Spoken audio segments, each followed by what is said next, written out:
Assalamualaikum warahmatullahi wabarakatuh. Perkenalkan, nama saya Widya Putri dengan NIM 62122100001 dari kelas IKOR 2A 2021. Saya akan melakukan presentasi mata kuliah Gizi Olahraga, yaitu materi mineral. Tujuan dari presentasi ini adalah untuk memenuhi ujian akhir semester pada mata kuliah Gizi Olahraga yang diampu oleh Ibu Nur Hamidah. Mineral merupakan salah satu kebutuhan dalam hidup kita. Banyak sekali yang gak banyak sekali sih, tapi ada beberapa orang yang masih menganggap mineral itu tidak penting bagi tubuh kita. Padahal nyatanya mineral cukup penting untuk memenuhi gizi dan nutrisi dalam tubuh kita agar seluruh sel atau seluruh metabolisme dalam tubuh dapat bekerja dengan baik. Mineralogi adalah salah satu cabang ilmu geologi yang mempelajari mengenai mineral, baik dalam bentuk individu maupun dalam bentuk satu kesatuan. Di antaranya ada yang mempelajari tentang sifatnya, tentang fisiknya, serta cara didapatkannya dan juga cara menggunakannya. Kemudian klasifikasi mineral. Menurut jenisnya, mineral dapat dibedakan menjadi dua. Yang pertama adalah mineral organik dan juga mineral anorganik.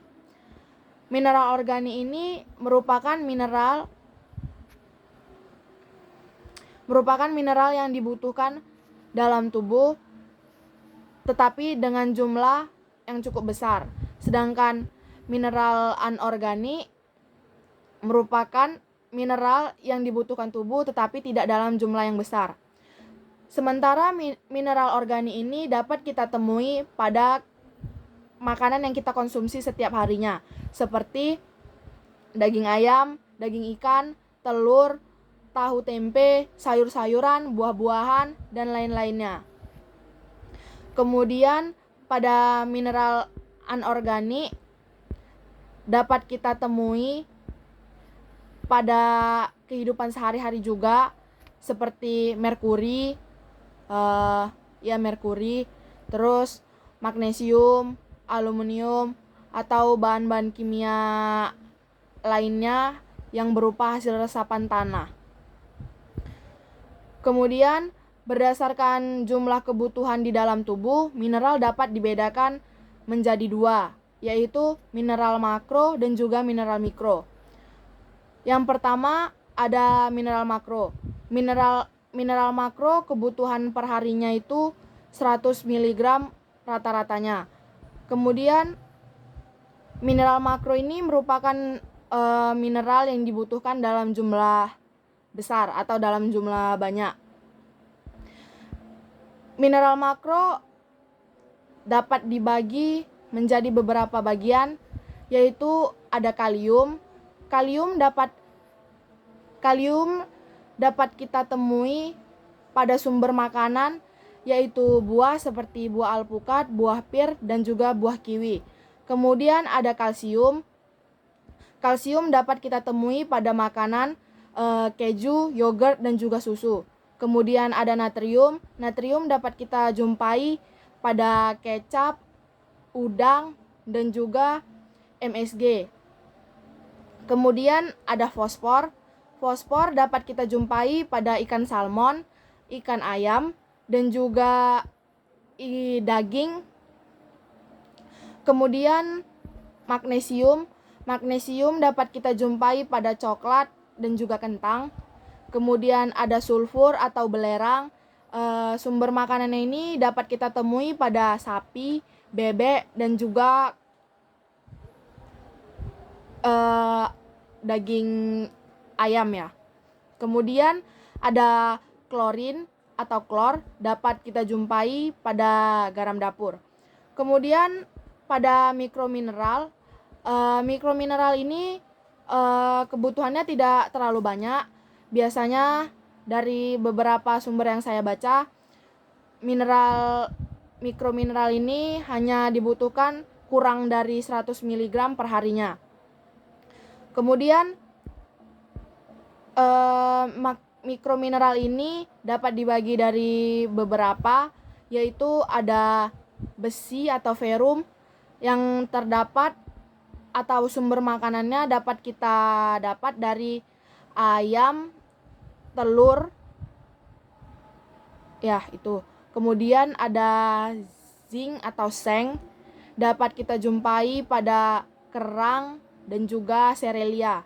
Kemudian ada iodium, dapat kita temui pada udang dan buah jeruk. Kemudian ada cuprum atau tembaga, dapat kita jumpai pada tiram dan juga air.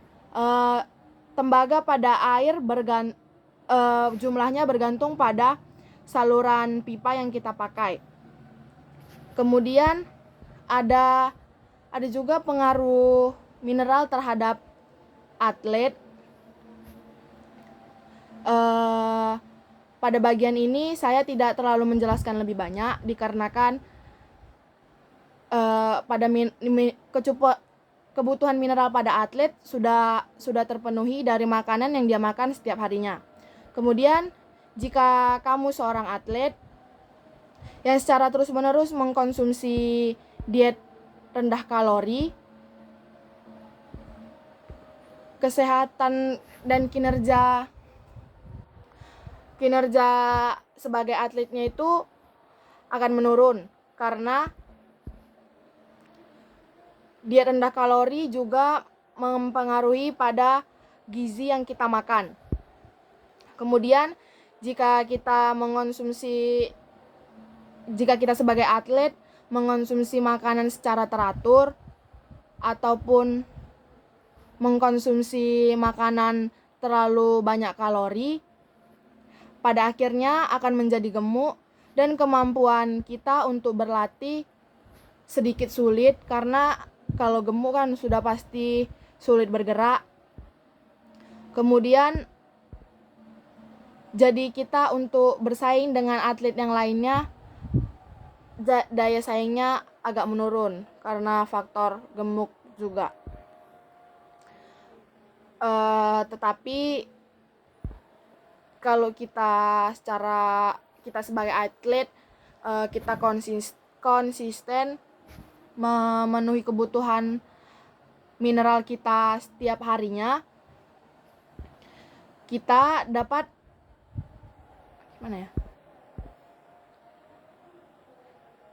kalau kita memenuhi kebutuhan mineral secara cukup, maka dan juga gak diet, pokoknya pola makan teratur, kita dapat menyeimbangkan energi yang kita keluarkan karena dari makanan yang kita konsumsi secara teratur. Kemudian dari makanan yang kita konsumsi secara teratur, kita jadi dapat lebih mudah bersaing dan juga berlatih secara optimal dikarenakan makanan yang teratur yang kita makan dapat mempengaruhi pada performa kita sebagai atlet, maksud saya. Kemudian jika asupan mineral kita sebagai atlet terlalu rendah secara terus-menerus, maka fungsi dari metabolisme tubuh ataupun kemampuan dari yang kita latih selama ini, kita sebagai atlet, itu tidak akan berjalan dengan optimal. Tetapi kalau kita udah memenuhi kebutuhan mineral kita setiap harinya, kita dapat kita dapat berlatih dan bersaing secara optimal. Pokoknya intinya kita memenuhi kebutuhan mineral, kita dapat bersaing dan berlatih secara optimal. Sebaliknya jika kita tidak memenuhi mineral yang kita butuhkan secara terus-menerus, maka kita tidak dapat bersaing dan berlatih secara optimal. Dikarenakan fungsi metabolik di dalam tubuh atau metabolisme dalam tubuh terhambat karena kurangnya mineral. Sekian dari saya. Maaf jika ada salah kata atau banyak kekurangan, mohon dimaafkan. Assalamualaikum warahmatullahi wabarakatuh.